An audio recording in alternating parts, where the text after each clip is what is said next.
And yung maganda dito guys, yung ginawa natin, nilagay ko na yung mismong link ng survey or poll sa homepage nung ating Anika Family Sports YouTube channel. So for example, i-click natin yan.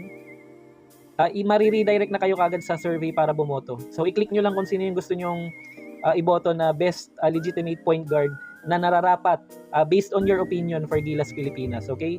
Hi everyone, recently nag-post tayo ng survey or poll and yung question, who is the best legitimate point guard for Gilas Pilipinas? So yung mga choices natin tatlo, yung una si Scottie Thompson, pangalawa si Robert Bolick, and then yung pangatlo si RJ Abarrientos. Okay? At the time of this recording, Friday, July 26, 2024, meron na tayong 46 votes. Okay?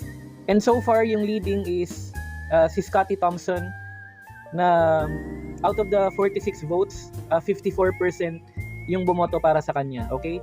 So, hihingiin ko lang yung tulong ninyo guys or sa lahat ng mga viewers and subscribers natin na makakapanood nitong video na to na mag-participate kung sino yung gusto nyong iboto or kung sino sa tingin niyo yung talagang best or legitimate point guard na dapat mapabilang sa Gilas Pilipinas, okay? And then yung plano ko dito about 2 to 3 weeks bago mag-November siguro saka tayo gagawa ng video para i-summarize kung sino yung nanalo dito sa survey or poll, okay?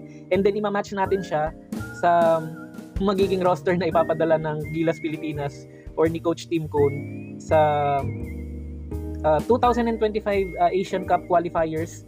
Ang alam ko ang magiging kalaban natin doon yung New Zealand and then Hong Kong. Okay? So maraming salamat in advance